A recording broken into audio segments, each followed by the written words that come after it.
for salt? Yeah, it's good for salt. Okay. So George, I'd like you to just start out by telling us your name and maybe a little bit about where you grew up and where you're living now. My name is George Marcello. I grew up I was actually born in Toronto. I grew up in the west part of Toronto. Presently, I'm living in Guelph. I'm a resident of Guelph, and I've been here for the last 9 years in this lovely town. Most of my life, I remember working in my dad's store, where we had a variety store business. And then I went on to go to school to take electronics, and that was at the time when I started becoming ill with a liver disease. And what do you want to do now? The thing I want to do now is as much as I could in helping people that are suffering with this disease.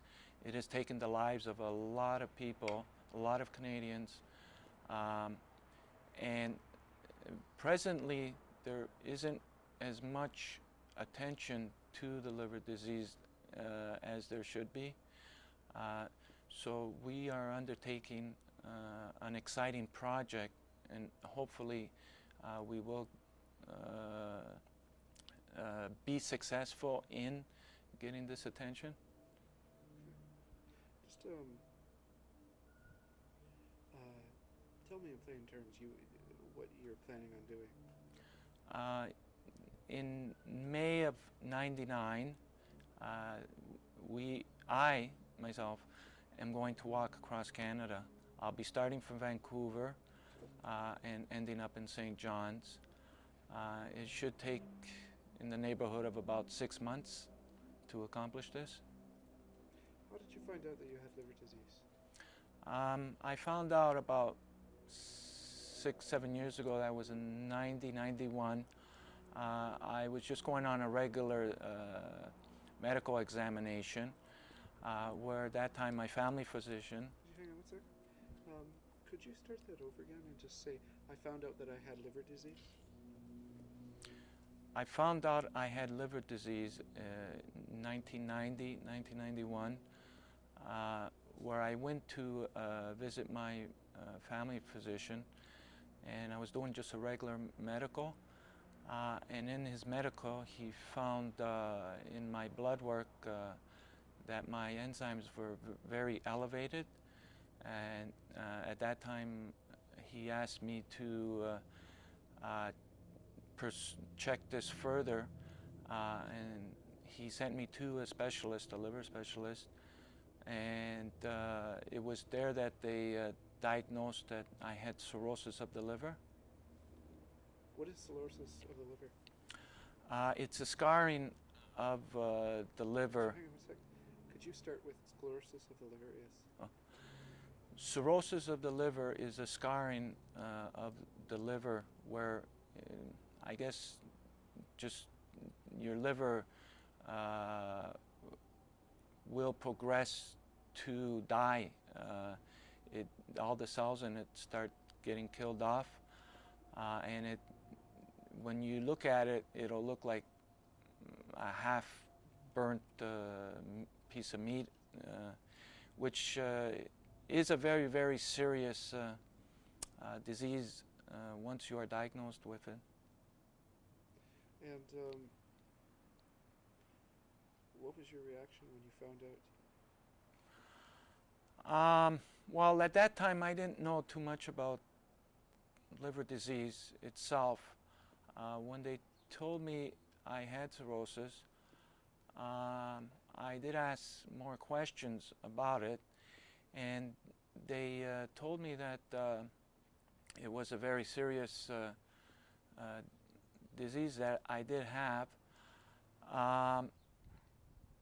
Well, at the beginning it didn't really feel real yet.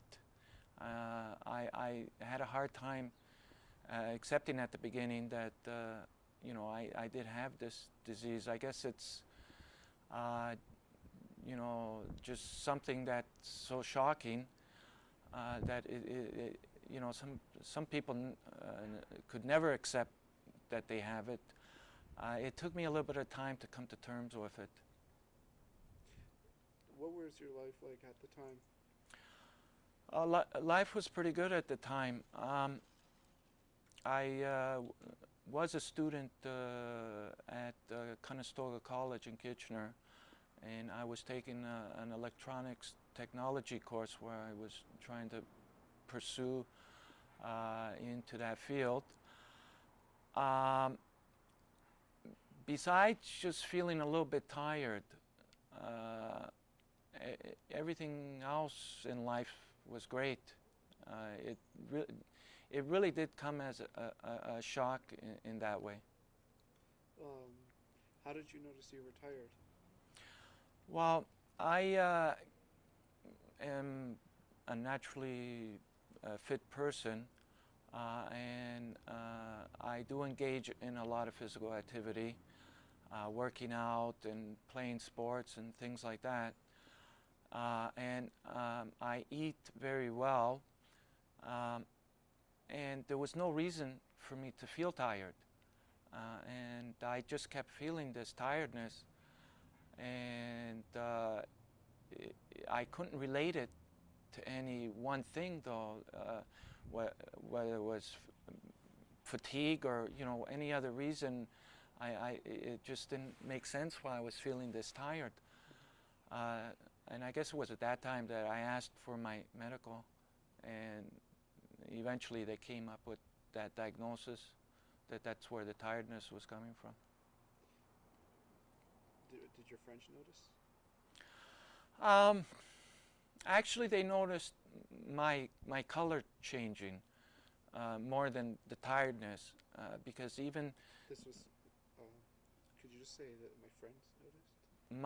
my friends noticed that the color of my facial color was changing. It was turning more jaundiced, which is kind of a yellowing of the skin. And some of them would point that out every once in a while. And I could only relate it to that, well, maybe I was coming down with something, because at that time, you know, I didn't know what I really had. So, I mean, there wasn't really that many outstanding symptoms, you know, that were really noticed. As a matter of fact, they call it a sleeper's disease, because you can carry it and you won't notice that you're having it for years and years and years. So when you found out, what kind of emotions were going through you? Well, like I said, I was in a state of, well, not shock, but disbelief. I was very scared. I was very angry also, because I have a lot of belief in God, and I have a lot of faith. And at that time, I was blaming God for letting this happen, because things were going so well in my life, and it just felt like such an injustice. But what I did was, I did tell a few of my friends about it, but I refrained from telling my family. After knowing that I had this disease, it took a while for me to come to that decision, not to tell my family about it. So I came to the decision that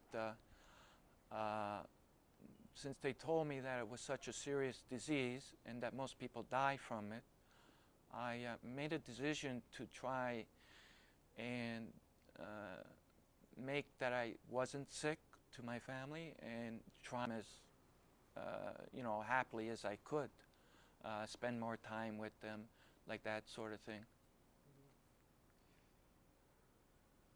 is that something that maybe when you think about if things had not gone so well, and if you had not had your liver transplant, do you think that would be a decision you would regret now, looking back?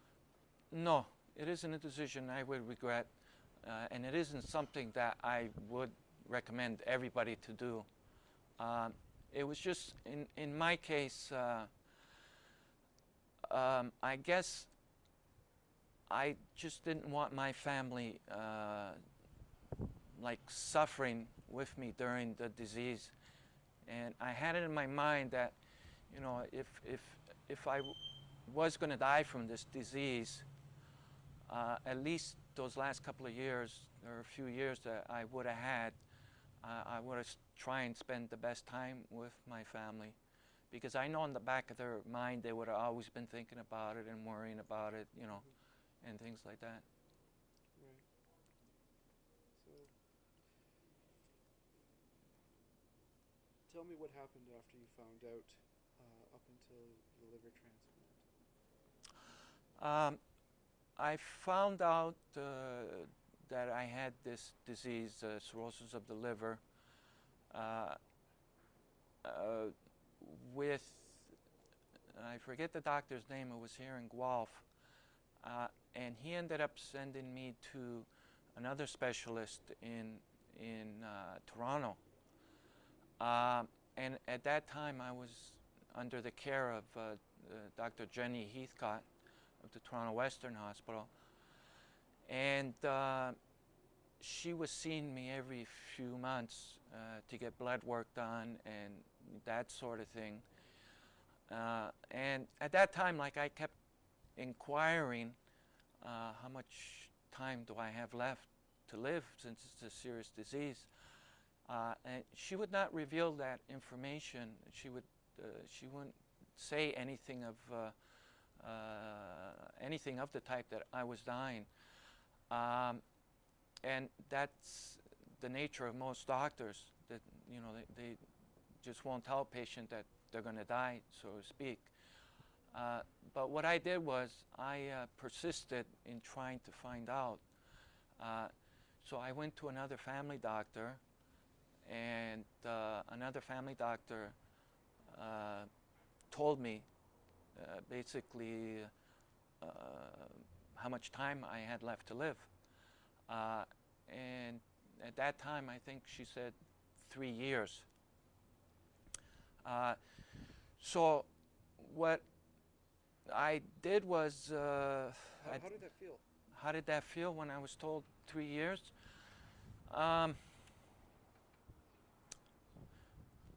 Well, I still was having a hard time believing that I did have a serious disease. I thought it could have been a wrong diagnosis, or they were going to tell me afterwards that, we gave you the wrong information.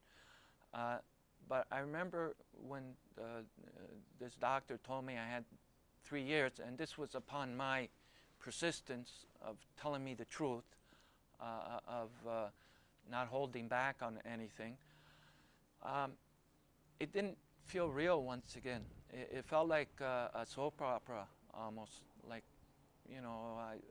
I used to watch those soap operas, and some of the scenes in the soap operas, when you seen that somebody got that kind of news, and then how they would take it, it felt like surreal like that when they told me. I almost heard that soap opera music, and it just didn't feel real. And once again, it took some time to digest this, and what to do about it. Like, my thoughts towards what very short future I might have had, or what else I could possibly do. And it was at that time that I decided that if I was going to go, they would have had to drag me out. I wasn't going to go easy. I was going to do everything I could to combat this thing. And it was at this time that I was finding out information from the specialists and doctors what my options were. And the only option at that time was a liver transplant.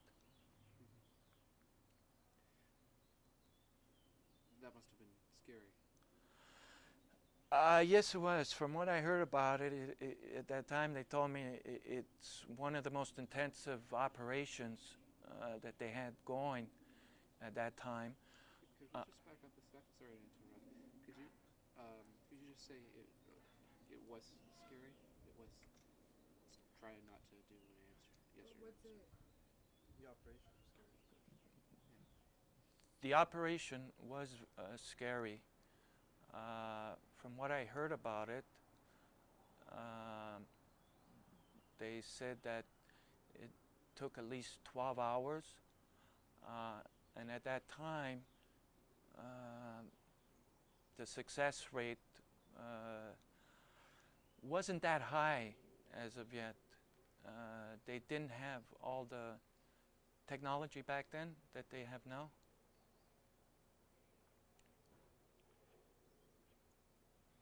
How did you think it was going to turn out? Well, before, I knew that I had the transplant, I had to get on the waiting list. There's a process. People with liver diseases just don't get on the waiting list, first of all, and aren't all eligible for transplants. So it was kind of a process with the help of my liver specialist at that time, Jenny Heathcott, who helped me get on the waiting list. And once I was accepted on the waiting list, well, before I got accepted on the waiting list, I had to go through a 3-day very intensive physical diagnosis. And what they do at that time is they check your heart, they check your lungs, they check a lot of things to see if you will be eligible to withstand a liver transplant. So after I went through these tests, they told me that I was eligible for a liver transplant, and then I was put on the waiting list. How did finding out that you were eligible feel? I felt very happy. I mean, What made you feel happy? knowing that I was on the waiting list did make me feel happy because it seemed like one obstacle at a time sort of thing. At first, I wasn't sure whether they were going to put me on the waiting list, and then when they told me that they were, that was, one less like I was getting closer to maybe doing something about it. So I did feel very happy.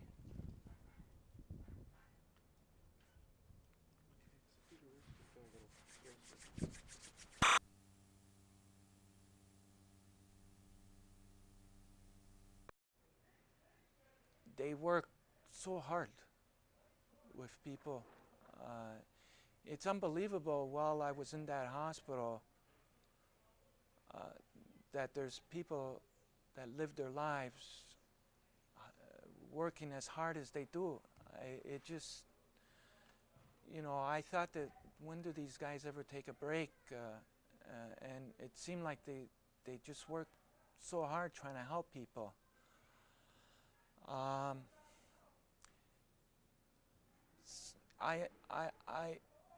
So after this operation, I have felt very grateful of having a chance to have a second shot at life, and also very determined to help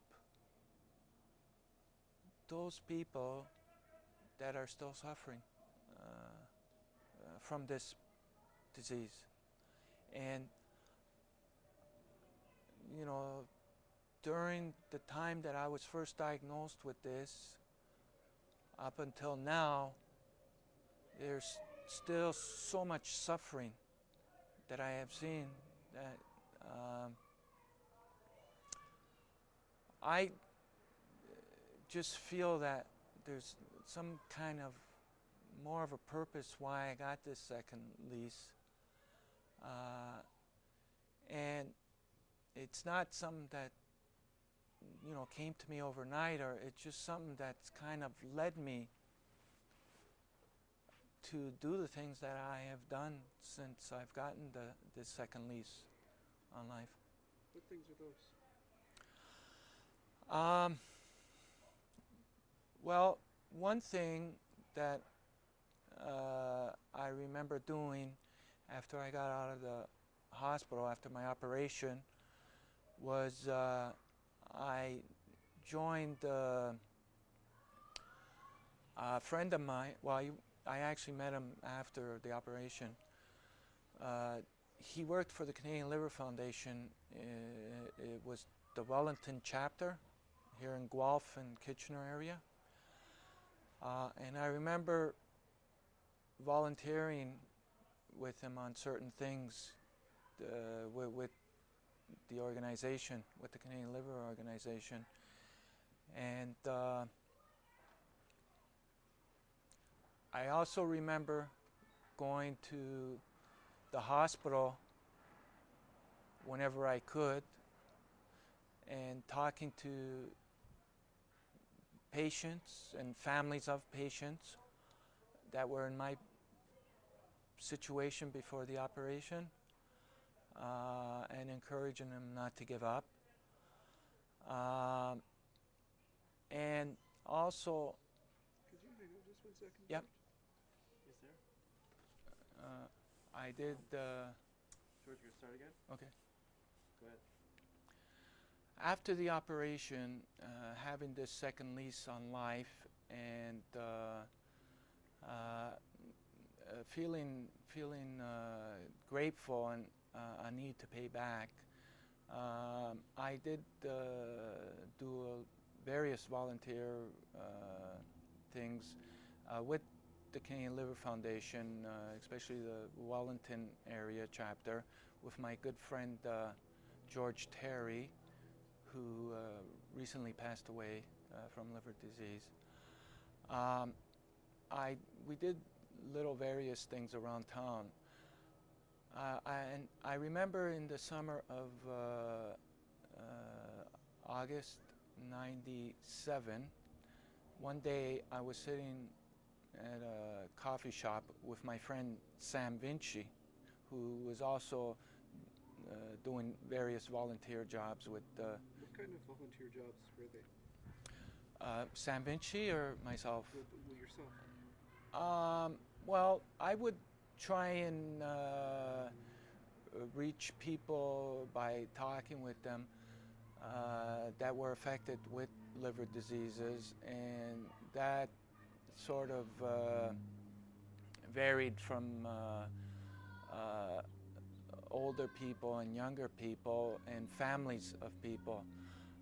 I would make these visits to the hospitals, and the staff at the hospital used to know me very well. And anytime there was, you know, a family that was experiencing the same thing that I was going through, I would just sit down and talk with them, and, you know, get their phone numbers, exchange phone numbers, and have them phone me whenever they wanted, whenever a problem came up. And also a lot of people that were affected by this disease through various, well, this disease gets contacted in so many different ways. Actually, there's 100 different liver diseases, actual liver diseases. One of them is caused by drug and alcohol. And I had a chance to do a lot of volunteer work with people that contacted the disease through that drug and alcohol. And I've also volunteered with community centers to set up sports facilities, baseball games, volleyball games. I also volunteered giving a hand with the Guelph area with a good friend of mine. She's a teacher, name's Beverly Walker, and she does this course. It's called the Basic Skills course at Conestoga College, and it basically helps people motivate themselves into school that for other reasons don't find any more hope or any more motivation or reason to go back to school. And most of these people were suffering from diseases other than liver diseases too. It wasn't just concentrated on liver diseases. HIV, you know, cancer, that kind of thing. It's basically when people felt that there was no need to carry on in their lives. I was trying to help motivate them that there was reasons to. So in the Guelph area, I helped get the message to different agencies to talk to people that they could enroll in this course and further their educational and not give up because life has been unkind to them, so to speak. So I did that, volunteer there. And treatment centers, you know, I would talk to people in treatment centers and that sort of thing. So anyways, one day, it was August. No, actually it was, yeah, it was in August. It was early August of '97. I was sitting at a coffee shop with my friend Sam Vinci, and we were just kind of just talking, and somehow we came up with the idea of doing a walk. And after we came up with the idea, we said, well, where are we going to walk to? I said, well, why don't we walk from Toronto to Ottawa and reach the Parliament buildings, the Burning Flame. And just out of nowhere, we both agreed to that idea. It was kind of crazy, or kind of, you know, like not every day people just talk and come up with the idea to walk from Toronto to Ottawa. But somehow we just both agreed to it, and we didn't even hesitate in thinking about it, whether we were going to do it. We instantly we just both agreed to do it, and we didn't even question why we were doing it or like that sort of thing. As soon as we both thought about it, we just decided to do it. So what I did at that time was I was making arrangements. We were both making arrangements how we were going to do this walk. And we did find that there is a lot of work in preparing something like that, a lot of work. So we, first of all, got our route down, which route we were going to take, from talk to various people that would try and help us. And I talked to my friend George Terry from Wellington chapter of the Canadian Liver Foundation, and he agreed for us to walk under the Canadian Liver Foundation, and we were to begin our walk on August the 23rd. Now, during this time, we found out that it was too short of a time to really get a lot of sponsorship corporate-wise. So we just concentrated mostly on friends and people that knew us, and for them to spread it on to their friends. So we had a fund sheet that we made out, and through the help with George Terry in the Canadian Liver Foundation, we opened up a bank fund which people could donate their money to. And August 23rd, we were ready to begin that morning. our walk.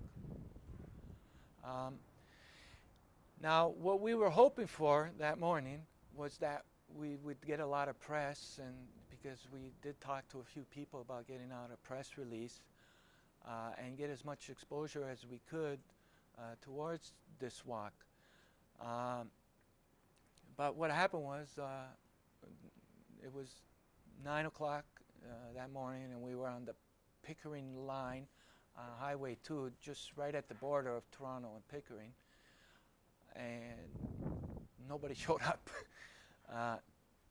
Well, our friends gave us a ride. So we had our 2 knapsacks, and which weighed about 60, 70 pounds each, and we were ready to make our first step towards that long journey to Ottawa.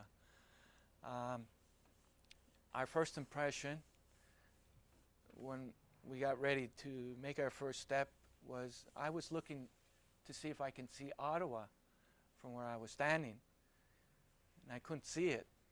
And then I started thinking, Ottawa's a long way. And I had to kill that frame of mind, because I don't think we'd be able to accomplish it thinking, when are we going to reach Ottawa? When are we going to reach Ottawa? So the frame of mind that we both got into was, well, you know what? We're going to do it step by step.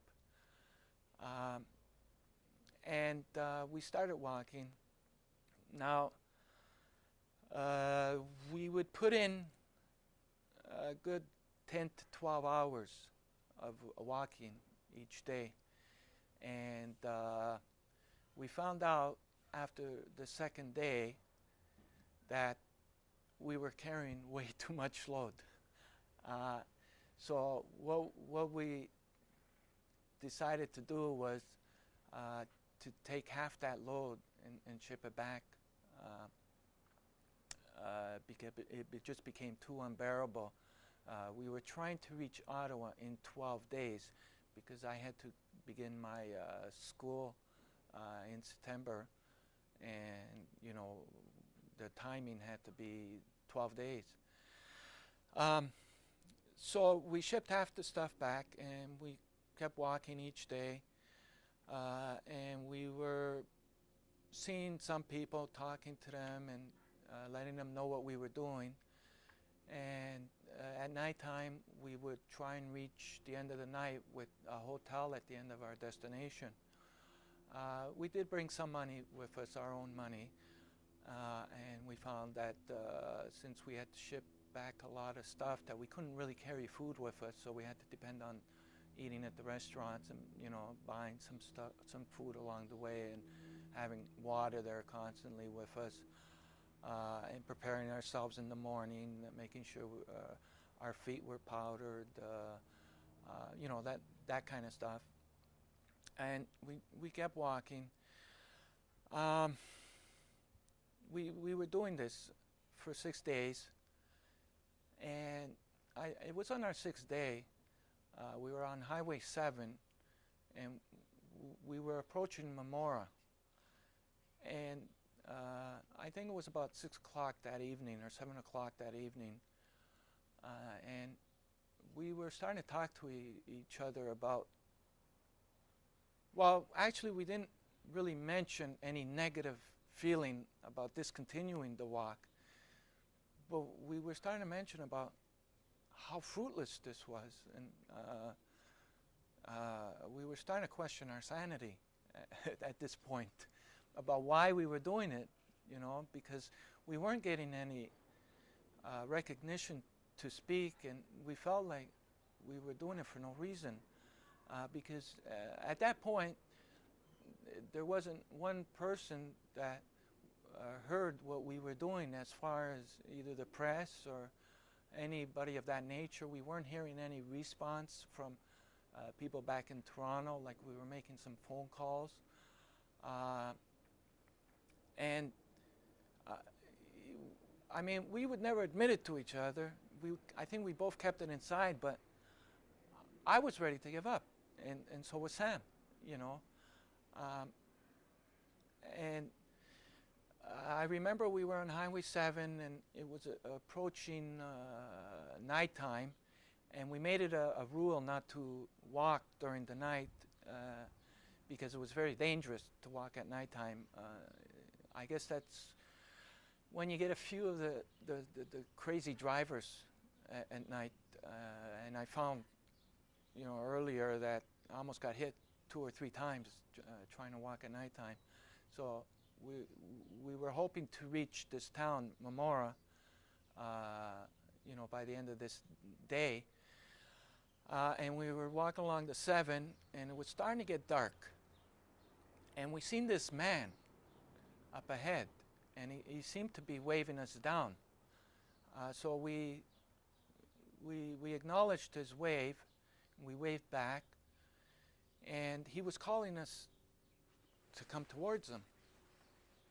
And so we started walking towards this person, and I remember him saying the first thing was, "Are you guys the walkers?" And I said, "Yes, I am. I'm George Marcello, and this is Sam Vinci."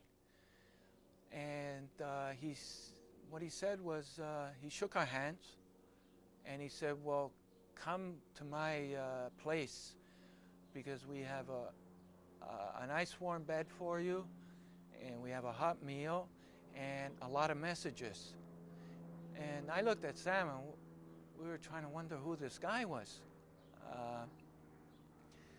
And as we were walking along with him towards his place, we found out that he owned this hotel restaurant. It was called the Bella Vista. And it was just before you approached Mamora on Highway 7.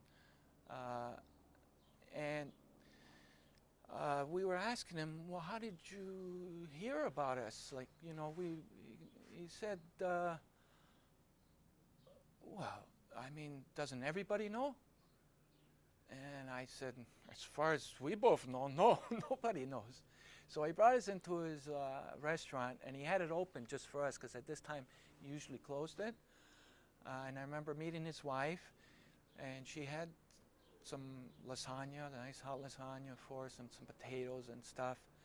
And we were eating, and I remember feeling really good, like sitting down, and this was the first real, well, we did have some people offering water and, things like that, but this really felt extra warm,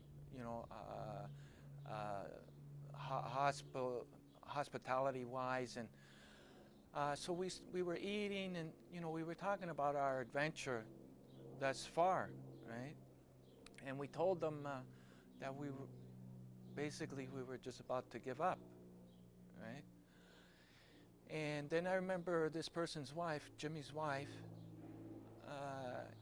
came up or said, "You guys can't quit now." Goes, what are you going to tell all these messages? I go, "What messages?" And she goes, "These messages." And she gave me some phone numbers and stuff and names. And one of these messages, and she gave me some phone numbers and stuff and names. And one of them was the local newspaper, another was a radio station, another was a television station. We were supposed to phone all these people in the morning. And I looked at Sam, and I don't know what kind of feeling, it was just, finally, finally somebody's heard what we're doing, this crazy thing that I thought we were doing. Finally somebody heard. And they seen the expression on our face, because we were both so happy, like we were almost jumping up and down when we heard this. And I was saying, I don't know how to thank you guys, how to, for giving us this food and this bed and these messages. And it almost feels like a miracle that this is happening. And she looked at me and she said, "Well, don't you guys know where you are?" And I said, "Yeah, we're in Mamora." She goes, "Yes, you're in Mamora, but don't you know what happened here?" I go, "No." And she said, this is where the 5 sightings of the Virgin Mary were made. And then she gave us newspaper clippings and all kinds of other stuff about these events that happened. And this was just another one of those like things that have happened that just all made sense of why we were doing what we were doing and why we should have continued doing it.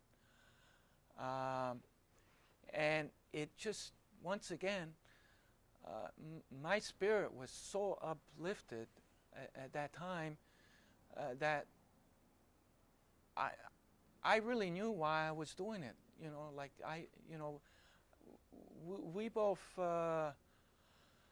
thought that something that wasn't going or wasn't made for any reason, we've suddenly seen all the reason for it. Because what happened right at that time was the Canadian Liver Foundation headquarters also found out what we were doing. Because at this time we were only dealing with the Wellington chapter. The headquarters found out, and one of the representatives from the Eastern Regional Directors of the Canadian Liver Foundation, Karen Morrison, came to greet us the next day and told us of the great thing that we were doing, and she was very, very instrumental in the next 6 days in really making it a very successful walk.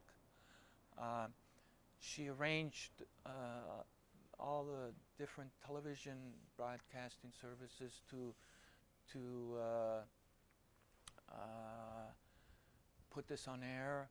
A lot of newspaper reporters as we were going through the towns, radio stations. We also were received by 4 mayors along the way. A mayor in Perth, a mayor in Tweed, I think it was, another mayor in Canada, and I forget where the 4th one was.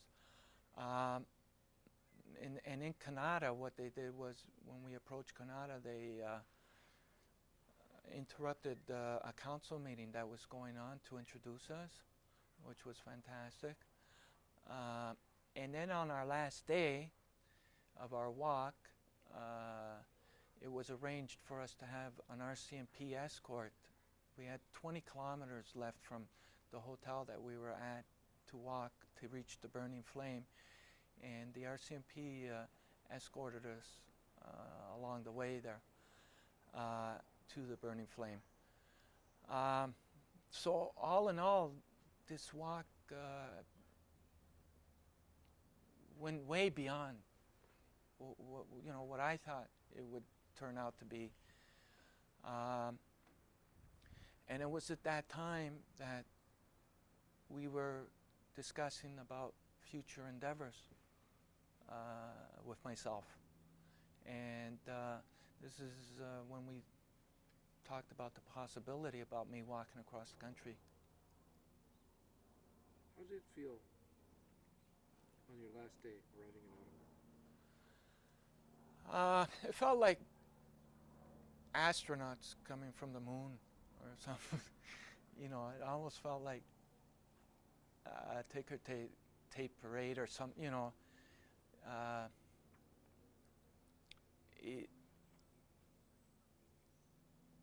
I really felt a great proudness to be Canadian, and I felt very,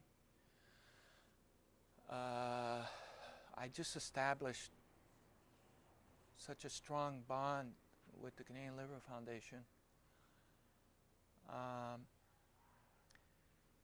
And it really just made me feel that, my work wasn't done yet. There was still something more that had to be done. Why do you think, what do you attribute the success to? The success that you never thought would be possible in this realm? Well, I think a lot of people that you know, a lot of people are very caring. There's this notion that when you come from a big city that most people are cold and uncaring, and you know that nobody really cares about anybody. But I attribute a lot of this success to the people that really do care. And there is a lot of people. We found that out along the way. Also, I contribute a lot of it to the Canadian Liver Foundation, which believed in what I was doing, what we were doing. And were making all the efforts that they could at that time to make it as successful as they could. Tell me about your plans about walking across Canada. Well, basically, we're going to be starting off in Vancouver, and we will be tentatively, we have our date set in May of '99, but we could change that to April. And we'll be walking along any other highway other than the Queen's Highway, of course. Why do you want to do this? First of all, I do want to let as many people across the country know about liver diseases. How many people it has inflicted, the suffering that goes behind it, the myths that surround it, let people know the facts about it. Also, there's a vaccine for one of the viruses that cause the disease, which is hepatitis B, that was discovered here in our country, in Canada, in Calgary as a matter of fact, that is available, but astonishingly enough, there's still been an increase in people contacting the hepatitis B virus. And that's a shame, because there is a vaccine out there.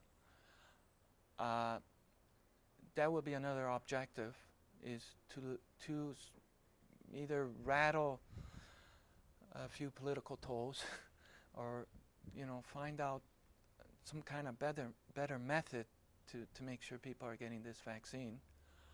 Can I interrupt you for a second? Yeah. I just remember when we talked last week, or the week before, you wrote when you were talking about why you were coming across. You said, you know, we had three main objectives, and you talked about letting people know about liver disease, about organ donation, and also about to get people to sort of not be ashamed of. Mm-hmm. So maybe you could just sort of start out by saying, you know, my walk has three main objectives, or however it feels. Okay. Are you going to hang around for a little bit? Okay. We're going to be maybe 20 minutes. That's how much time you got left. Okay. Our three main objectives in doing this walk is, first of all, to have people made more aware of the liver disease itself. For example, there's 100 liver diseases, and people usually attribute liver diseases to just drug and alcohol, which is only 1% of all the liver diseases. So educate the people and raise funds for research, which is progressively growing in all areas, but we need more. We're just that much closer to finding cures, and some remarkable work has been done. Our second, and I just wanted to mention, there is one big myth about liver disease, which is that most people attribute it to drug and alcohol, and that's the reason why a lot of people don't talk about it, because they somehow feel ashamed that it is attributed to just that. So if somebody in their family has gotten the disease, the liver disease, and it probably isn't related to drug and alcohol, most likely 99% of the chances that it's not, people won't talk about it for the simple fact that they're going to relate it to drug and alcohol. So it gets kind of put in the closet, and that's a shame. The second objective is organ donation. We need to have more increase in organ donations, and we need to have people more aware of that,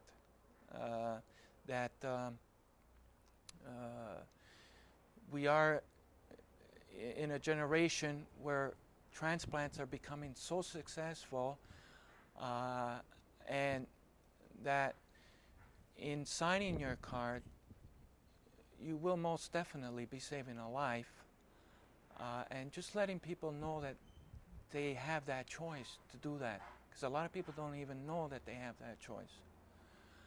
And the third thing is to let people know that there's a vaccination out there for hepatitis B, and amazingly enough, there's still an increase with people contacting the hepatitis B virus, and that's a shame too. Whether it be a political thing or whether we're just not using the right methods, is something that the public needs to be addressed of, and we need to find, a better way to get this vaccination to everybody. Okay. Now, you've said what your objectives are. I was wondering if you could tell me, by starting out to say, we're going to accomplish these objectives by, and you could tell a little bit about going to town, and, with the team of medical experts.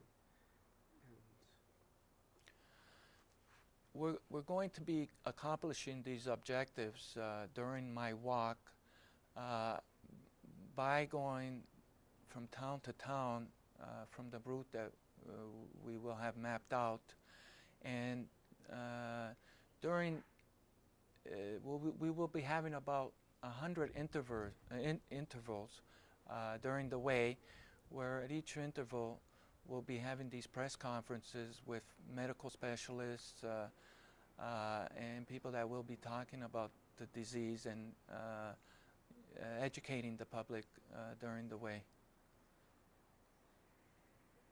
What are the main challenges in putting a project like this together? Finance is the main challenges of putting something like this together. One of them is going to be finance, to get sponsored for this, because it is a humongous task. Could you start over again? Just leave a little bit of space, because I'm just worried for editing. One of the main challenges in putting this walk together will be a financial challenge. We will be needing a lot of finances to accommodate this whole walk. The task of doing something like this is very humongous, and we will be calling on a lot of people to help us accomplish this, such as corporate sponsors. We will be hoping that corporate sponsors, we will be getting our message or our project across to them, and hopefully that they will realize how big this liver disease is and how important this walk can be, and what it could accomplish. So we'll be hoping to get a lot of corporate sponsors to help us out with this. We'll also be hoping that we can get political help, cooperation from various mayors and governments along the way, police force, the RCMP and various provincial polices and local polices. We're also going to be hoping to get help with the truckers who are mostly on that highway. What kind of help? Well, we found that we could get on the CB network, that they do communicate with each other a lot. And there's things that we could get a lot of help from, as far as they can tell us conditions ahead, or various things that, how truckers help each other, sort of thing. So. And who else? What about the individual person? The individual person out there that I will be, if they would like to join me, doing short bursts of walk as I'm approaching their town, or things like that, because it is, like I said earlier, a disease that affects most families across this nation, and it doesn't matter what color or race or religion or anything of that matter, where you come from. Why do you think a corporation would find this important to donate to? Well, it is the fourth leading cause of death in this country. And Please start over again.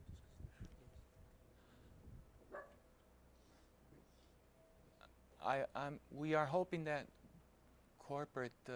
corporations will help us in this, because it is the fourth leading cause of death in this country, and we believe that we are very close in finding a lot of cures, and transplant operations are becoming more successful, and we feel that a healthier people will have a healthier economy. And this disease has attributed to most of the suffering in this country, and has crippled to a large extent all these different things. It will take about in the neighborhood of 6 months to do.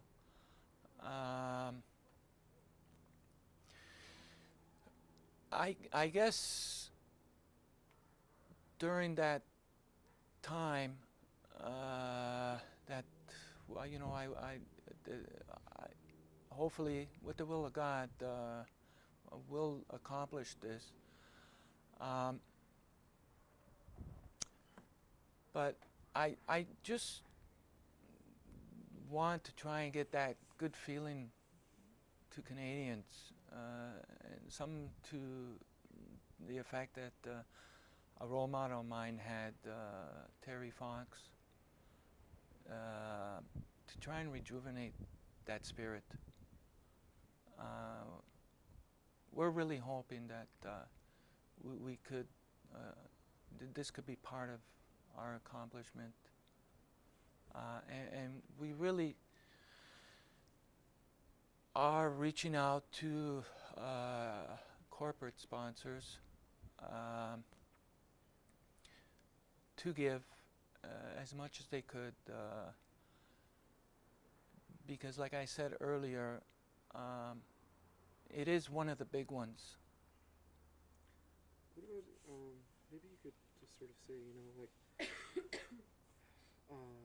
not just corporate people, but just talk about what the individual person can do to help, and not just corporations, but smaller companies, smaller businesses, and sort of maybe talk about why someone would do it as a Canadian.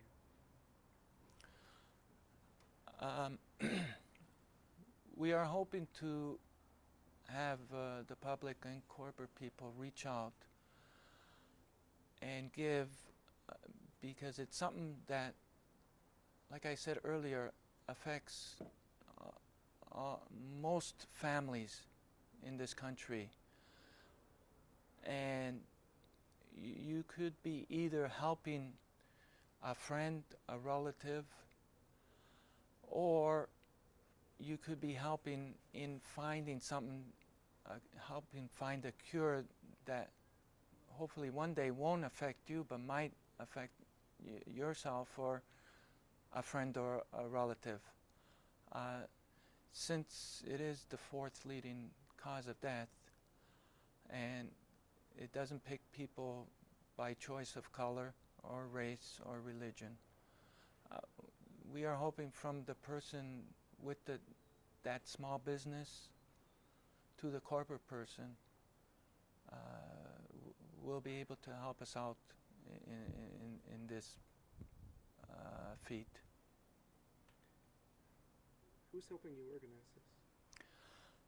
The Canadian Liver Foundation is helping us, or is putting this together with myself, and our fundraiser director is George Harrison, who was the fundraiser for the Terry Fox Walk. Harrison? George Henderson. Okay. Do you want to start again? I think you said Harrison. Yeah, he did. Oh, did I? Oh, Yeah. okay. Okay. The Canadian Liver Foundation is organizing this walk, and the fundraiser director is George Harrison. Why do I keep saying Harrison? Keep on here, George. Sorry, I messed you up. The Canadian Liver Foundation is organizing this walk, and the fundraiser director is George Henderson, and he is the person that organized, or was the fundraiser director and organized the Terry Fox Walk. We are also going to be maybe talking to the MORE organization, which is the multi-organ organization with organ transplant. They might be getting involved also. But primarily it is the Canadian Liver Foundation that will be organizing everything from promoting it to when the walk itself actually happens, and arranging all the press conferences. And Besides monetary help, what else are you seeking in support? Maybe give examples. Well, besides monetary help, the other things that we will be looking in support is, I guess, in hearing our messages about the facts of liver diseases, and just spreading the word to people that they would know. I was thinking actually more in terms of what you're going to be approaching, like Nike for running shoes, and maybe like. Oh, okay. Okay. So Yep. Chris, Yeah. I don't think you should be mentioning names at this point, like who he's going to be approaching, Okay. because we're sending this out to Yeah, I try to get understand. these sponsors. Yeah. So Point taken. Oh wait, so okay, I got the Nike symbol. That's okay. That's okay. That's Okay. Can you see the microphone, Peter? Yeah. How wide are you? Probably just fine. Yeah, it's in. That's in. another thing, Chris, No, no. just a suggestion, Okay. Are we still rolling? Yep. Okay. Chris. Okay. I just want to get this before. we I know. take I it. just want. I think that you should get him to say that about the Canadian Liver Foundation and others. They're helping him with all these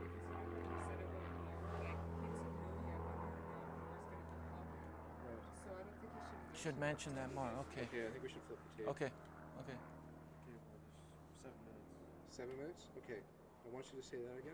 And I also want you to talk about your preparations for the thing and how you feel about the trip and how it's going to go, like personally. It's going to be hard, you know, how your feelings are going to be about that. So we'll start with the Liver Foundation.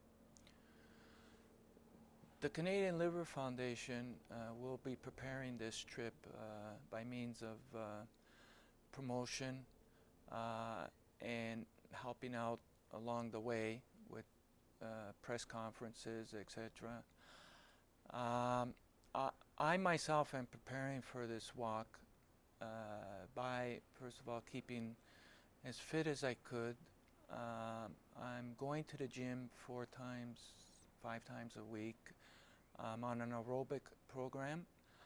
I also had experience from my first walk from Toronto to Ottawa, where I could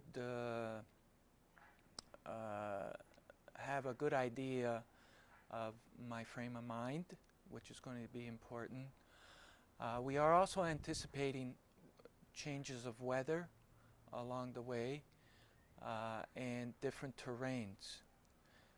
For example, we'll be doing a lot of mountains in British Columbia, and that will be probably in April or May, so we will be anticipating different kinds of weather at that time. Was because a few things happened in my life before that. My mom had a massive heart attack in November, and she was hospitalized for 2 months in intensive care, where I was by her bedside most of the time.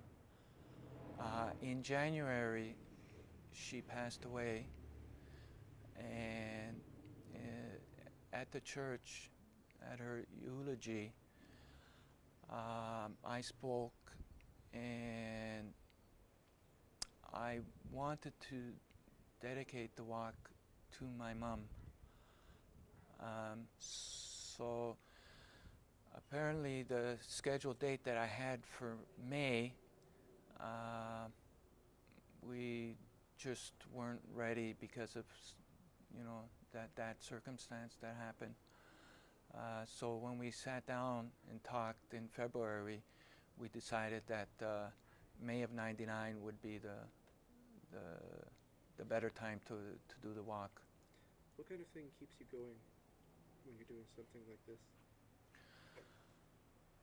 Well, the belief that the kind of thing that gets me going to do something like this is that the belief that there is a lot of hope ahead if we pull together. If we use as much resources as we could, I believe there's cures just around the corner.